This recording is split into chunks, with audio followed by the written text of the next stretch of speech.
going, viewers? Mr. Incredi-Brony's back and he's one with the punches, baby. Welcome to Incredi-Brony Reacts. We're going to be checking out one last video for today, and this is going to be something that I've never done before. This is a completely new thing. I was recommended this by a fellow Instagram follower of mine, Hampton Hanging Pork. Shoutouts to you, buddy. He's also better known as the true husband of Sunset Shimmer. Don't quote me on that, viewers. I'm serious. Like, out of every brony I've known or met, he is the true husband of Sunset Shimmer. Trust me. Go on his profile picture and you will realize that, alright? And he also recommended me to watch The Fall of Sunset Shimmer, and that was a great video. I loved it. So let's check out this video. He told me I'm gonna be laughing my butt off from this. So yeah, it's called Halloween, rewritten and illustrated from AI. So it means artificial intelligence, and I don't know who this YouTuber is in general, really. So if I enjoy this video, then that's good. And I don't know if I'll react to more of his content, but either way, I'm sure I'll enjoy this video at least. So let's get into it. 1, 2, 3, react. And in this video, I'm going to take a classic horror movie, Halloween, and let a computer rewrite the whole story. Oh. I'm calling this Scary Stories. Okay. So I've played around with AI-generated voices and AI-generated images.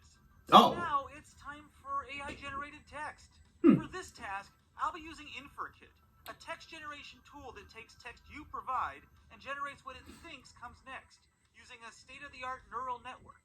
I'm going to enter real scenes from the movie's story into the website and let the AI text generation tool finish those scenes. The rules I made for myself are as follows. If the AI kills a character, I have to adjust the story to fit. But if the AI randomly brings that character back to life, I can keep them in the story. If the AI provides me with something I deem unusable for some reason, I'll be allowed to rephrase my entry and let the AI try again. I'm also going to use the Crayon image generator, formerly known as DALL-E Mini, to illustrate the AI-generated portions of the story, to the best of its ability. And so, the story begins. Our story begins in 1963. It's Halloween night. A young boy named Michael wanders through his house, wearing a clown costume. He grabs a knife and makes his way to his sister's bedroom. He finds his sister and stabs her. His father comes home and finds his wife lying on the ground. The father runs into the bedroom and grabs his son, who kills him and then attacks him. Like, in that order? I guess. The father runs for the front door and trips. Michael runs out the door and gets on his bike and leaves.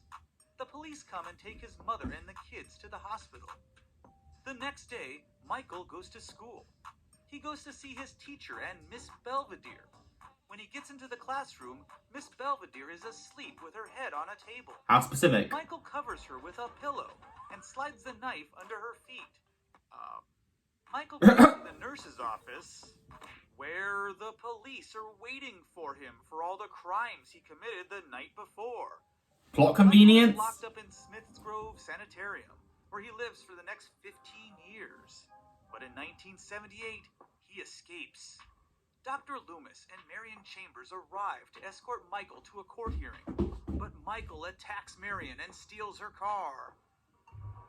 Loomis manages to chase after her, with the pair narrowly avoiding traffic and being trapped on a bridge. It's looking like Loomis might lose the chase until a tractor-trailer jackknives, sending the trailer off the side of the bridge, directly into the path of Loomis's car. Okay, nonsense. Most people think the majority of the film is the best ending. They assume that when Loomis gets arrested for stealing Michael's car and framing him for the murders, he will spend the rest of his life in prison. But Mary quickly explains to the police that Michael Myers is the actual car thief and murderer. Meanwhile, Michael travels back to his hometown of Haddonfield.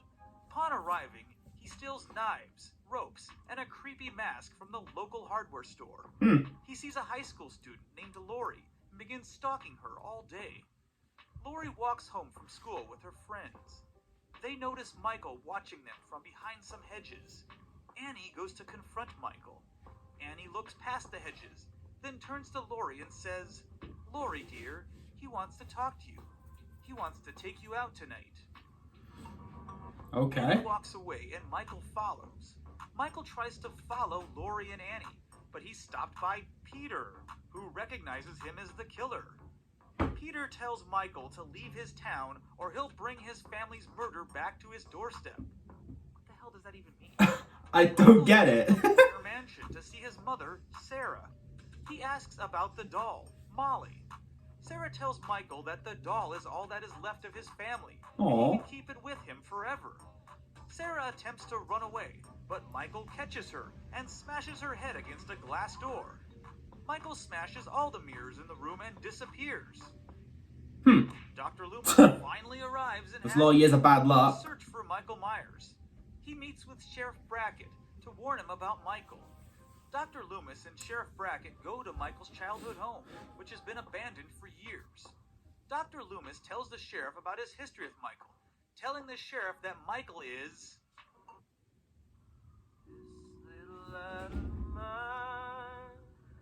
I really hate these stupid ads. They annoy me. a child killer. The sheriff What? agrees to stay there, but as he's leaving, Dr. Loomis sees Michael. Dr. Loomis hides behind a car as Michael approaches and shoots at him. Michael shoots at Dr. Loomis with a Winchester, but What? it misses and hits the sheriff. Dr. Loomis then returns fire, killing Michael. Uh-oh. While the sheriff recovers, Dr. Loomis gets into a car and drives away. Dr. Loomis and the sheriff then leave Haddonfield before it is revealed that Michael survived the gunshot. What? Shot him one time, Dr. Loomis exclaims, turning the car around and heading back to Haddonfield. Meanwhile, Lori is babysitting Tommy Doyle, while Annie babysits Lindsay Wallace across the street. Michael shows up and watches Annie through a window. Annie wants to be with her boyfriend, so she drops Lindsay off with Lori at the Doyle house. As Annie is about to leave, she is attacked by Michael, who had been waiting for her in her back seat. Michael kills Annie by shoving a pillow down her throat and with a cord. Shoving a pillow down the throat. That's certainly unique. While the It's police very investigate unique. Annie's death, Michael frees Tommy from his crib and flees with him through the neighborhood. Heather and Tyler discover Tommy's motionless body in the living room and return home to find Michael and Tommy gone. Okay, none of that makes any sense. Michael leaves Tommy in a public restroom and hijacks a car from a man at a gas station. Michael takes Tommy with him to an abandoned house in the woods. Tommy's corpse is found in the bathroom a few days later. Oh my god. Okay, so I guess Tommy's dead for the rest of the story. Okay. Michael kidnaps Heather and forces her to drive to her house, but loses control, and they end up back at the Wallace house, where Michael kills Heather, gets out of the car, and goes inside the house. Soon after, Linda and her boyfriend, Bob, arrive at the Wallace house and find it empty. They fool around in the Wallace's bed. Bob goes downstairs to get a beer, where Michael pins him to the wall with a kitchen knife. Oh. Michael steals Bob's ghost costume and goes upstairs to surprise Linda. He attempts to kiss her while he is dressed as a ghost, but she draws a claw-footed bat and strips him naked. Wow. Michael and Ayo. Linda make love in the tub. Okay. But Linda begins to choke on her own vomit while fending off a running sink faucet. As her lungs fill with blood, she grabs her throat and she turns white. Michael panics and leaves the bathroom. Meanwhile, Lori and Lindsay have been over at the Doyle house trying to find Tommy, who has been missing for hours. Thinking Tommy may have wandered over to the Doyle house, Lori attempts to call Linda, but Linda doesn't answer because she's dead in the bathtub. Yeah. Lori decides to walk over to the Wallace house to check on Linda. In the house, Lori discovers the murdered bodies of her friends. Lori flees to the hallway in terror, where Michael Myers suddenly appears and slashes her arm, causing her to fall over the stairway banister. As she falls, Lori loses her shoe. She turns around and sees Michael standing at the top of the stairs. Lori grabs the banister to stop her fall. However, she slips again. Michael's fatal attack to her head causes her to fall over the banister, where she collides with the doorstop and falls into a corner. Her friend Corey and Michael stand over her body. Lori is unconscious when she regains consciousness. So I guess she's alive again. Okay. Lori begins to regain her consciousness and comes to terms with the fact that she has just come back from the dead. She sees Michael and her friend Corey and realizes Corey has betrayed her. Lori grabs the nearby doorstop and smashes Corey over the head with it, knocking him out. Michael knocks the doorstop out of her hands and she runs. Lori escapes the house while Michael Myers chases her. She manages to get back to the Doyle house where Lindsay is waiting.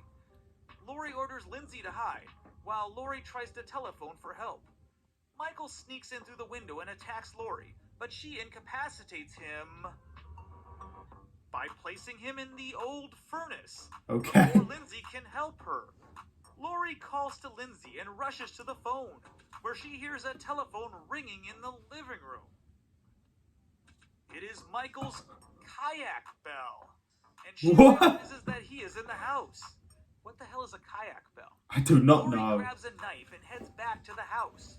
When she gets to the living room, Lori finds Michael and they wrestle. And Lori manages to stab him in the leg with the knife, but the wound goes unnoticed.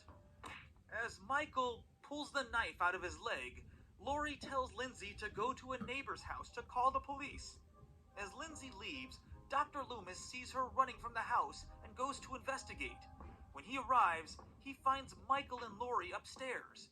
Lori pulls off Michael's mask, momentarily distracting him as he tries to put it back on.